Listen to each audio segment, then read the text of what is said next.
এটা হলো সিলেটি পার্ট 2, মানে সিলেটের দ্বিতীয় দিনের ভিডিও। দ্বিতীয় দিন কি করলাম না করলাম সব বলে দেবো এই ভিডিওতে। Welcome to my channel. আসসালামু আলাইকুম। কে কেমন আছেন সবাই বলে যাবেন অবশ্যই কমেন্ট সেকশনে, আর যে যেখান থেকে দেখছেন সেটাও কিন্তু বলে যাবেন। আর আমার পেজে কতজন সিলেটের মানুষ আছে অথবা সিলেটের ভাই বোন আছে তারা কিন্তু অবশ্যই আমাকে একটা করে কমেন্ট করে যাবেন যারা যারা দেখছেন। আজকে সকাল সকাল চলে গেলাম হজরত শাহজালাল মাজারে। এটাকে নাকি মামার বাজার বলে। তো মামার বাজার আমরা সব দর্শন করে দেখে চলে যাব হলো বাগনা মাজারে, যেটা বলে শাহপরান মাজারে। তো এই তো সকালে ঘুম থেকে উঠে আমি আর মানে আমরা যারা যারা গিয়েছি সবাই ঘুম থেকে উঠে ফ্রেশ হয়ে চলে গিয়েছিলাম। আর আমরা কিন্তু যাওয়ার পথে কবুতরের যে খাবার ছিল, কবুতরের খাবার কিনে নিয়ে গিয়েছিলাম। তো আরাফ দেখেন কবুতরের খাবারগুলো দিতেছে, আরাফের বাবা পাশে দাঁড়িয়ে আছে। আর এখানে এত সুন্দর লাগতেছে মানে বলার বাইরে সকাল সকাল। আর অনেক রকমের মানুষ গিয়েছে, হিন্দু মুসলিম বলি সবাই গিয়েছে এখানে। আর এই তো আমার প্রচুর পরিমাণে রোদ ছিল, তো আমি সাইডে দাঁড়িয়ে আছিলাম, খাবার দিতে পারিনি। পরে ভাবলাম যে আরাফের বাবা আসলে তারপর আমি খাবার দিতে যাব। আরাফের বাবা আসলে নামাজ পড়লো, সেখানে 2 রাকাত নামাজ পড়ে তারপরে হলো আরাফকে সাথে নিয়ে আবার আমাকে নিয়ে হলো একটু খাবার দিতেছিল। তো আমিও খাবার দিচ্ছিলাম। কবুতরগুলোকে এত পরিমাণে কবুতর ছিল। আমরা এখন চলে যাব হলো সারাদিনের ট্যুরে।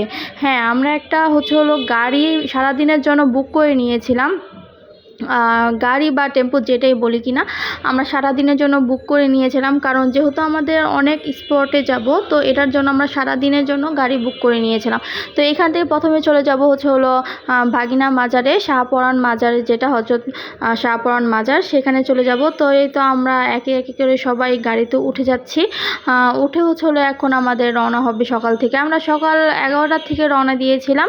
এখানে আমরা কয়েকটা স্পট ঘুরে সোজা চলে যাব হচ্ছিল জাফলং। আর এই তো মাশাল্লাহ বলে যাবেন, আমার রাজকন্যাকে দেখে যারা যারা দেখতেছেন অবশ্যই মাশাল্লাহ বলে যাবেন। ওর ফার্স্ট ট্যুর কি বলবো, দেখেন 4 মাস সময় ওর ফার্স্ট ট্যুর দিয়ে দিয়েছে আমাদের সাথে।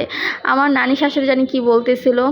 আর এই তো আমার ডিজে বয়, আমার ছেলে, আমার প্রিন্স, ও অনেক এনজয় করতেছিল। আসলে ওকে নিয়ে আমি ছোটোবেলায় গিয়েছি, যখন ওর বয়স ছিল মাত্র 6 থেকে 7 মাস, ওকে নিয়েও কিন্তু আমার ট্যুর দেওয়া হয়েছিল। তো এই তো ও অনেক এনজয় করতেছে, তখন তো সে কোলে কোলে ছিল এই আনায়ার মতো। এখন হলো এনজয়টা করতেছে। ইনশাল্লাহ আনায়া বড় হলে আবারও আমি সিলেটে আরেকটা ট্যুর দেবো, কারণ সিলেট আমার অনেক ভালো লাগে। আর এই তো এই মাজারে আসছি, আরাফের বাবা, আরাফের দাদু, আরাফের চাচা সবাই নামাজ পড়তে গিয়েছে। আর আমরা যে মহিলার যেখানে জায়গাটা ছিল সেখানে বসে আসলাম। আর আরাফের দাদি হচ্ছিলো আনায়কে নিয়ে বসে আছে। আর আমরা এখানে হচ্ছিলো ঘুরে ঘুরে আমি একটু সবার ভিডিও করতেছিলাম ক্লিপ নেওয়ার জন্য।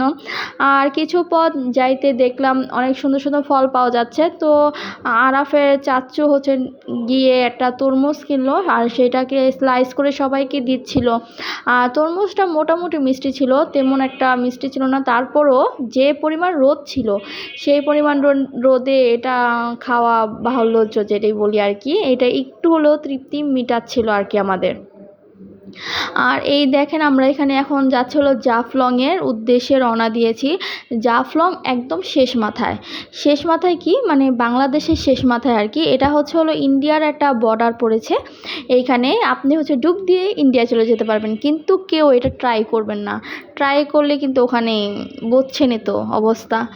এই তো আমরা পৌঁছে গেছি। এত পাহাড় ছিল, যারা পাহাড় অনেক পছন্দ করেন তারা কিন্তু এখানে চলে যেতে পারেন জাফলংয়ে। আর জায়গাটা আমার সব সময় বললাম না, এর আগেও যে গিয়েছি, জাফলংটা আমার অনেক পছন্দ। আমি যদি পারি আমি আবারও জাফলংয়ে যাব ইনশাল্লাহ, সবাইকে নিয়ে আবারও যাব, আমার ইচ্ছা আছে। তো এই তো আমি হলো যাচ্ছি। আর এখানে অনেক অনেক প্রোডাক্ট পাওয়া যায়, ইন্ডিয়ান প্রোডাক্ট, যেহেতু বর্ডারের সাথে ইন্ডিয়ার, এখানে প্রচুর পরিমাণে প্রোডাক্ট পাওয়া যায়। আর এখানে পাথরের অনেক সুন্দর সুন্দর কারুকাজ করে, যেখানে আপনি আপনার মন মতো অনেক কিছু লিখে নিয়ে যেতে পারবেন স্মৃতি হিসেবে। আর এই তো দেখেন, এই যে দেখেন কত সুন্দর সুন্দর দেখেন, বিবাহ বার্ষিকী, জন্মদিন যেটাই বলেন না কেন, আপনাদের যে কোনো অকেশনের জন্য অথবা কাউকে গিফট দেওয়ার জন্য আপনি আপনি কিন্তু এখান থেকে পাথর গিফট নিয়ে যেতে পারেন। আর এই যে দেখতেছেন শিলপাটা বা পাটা পুঁথা যেটাই বলেন না কেন, এখানে কিন্তু অরিজিনাল পাথরেরটা পেয়ে যাবেন। আমি নেই কিন্তু আমার ছোট যা, আমার সাথে যারা গিয়েছিল ছোট যা, ও ওর মেয়ের জন্য নিয়েছিল।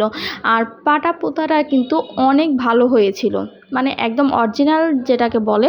আর এখানে অনেক অনেক ট্যুরিস্ট ছিল, অনেক জায়গা থেকে এসেছিল, অনেক ট্যুরিস্ট ছিল। তো সবাইকে ঘুরে ঘুরে দেখতেছিলাম। আর আমি কিন্তু জাফলং থেকে অনেক অনেক অনেক চকলেট কিনে নিয়ে আসছি, কিন্তু সেগুলো ভিডিও করা হয় নাই, সেটার জন্য অনেক অনেক দুঃখিত। তো এই তো আমরা যাচ্ছি। আর এখানে একটা ফটোগ্রাফার আমরা নিয়েছিলাম বুকিং। আর এই দেখেন এত সুন্দর, মানে আমি বলে প্রকাশ করতে পারবো না, এত সুন্দর ছিল। বললাম না আমার বারবার যেতে ইচ্ছে করে। সিলেট শহরটা আসলে অনেক সুন্দর একটা শহর, আমি এটা পার্সোনালভাবে বলতে পারি। আর জাফলংয়ের আমি সেখানকার ভিডিওটা করতে পারিনি যেহেতু আমি মোবাইল নিয়ে নিই, কিন্তু এনজয় অনেক করেছি। আমাদের এনজয় করাতে আমাদের খিদা লেগে গেছিলো। তারপর কোনো রকমে এসে আমরা আগে খেতে বসে পড়ছি।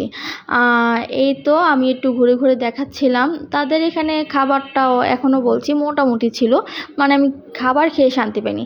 তো আজকের ভিডিওটা যার যার ভালো লেগেছে অবশ্যই আমাকে কমেন্ট করে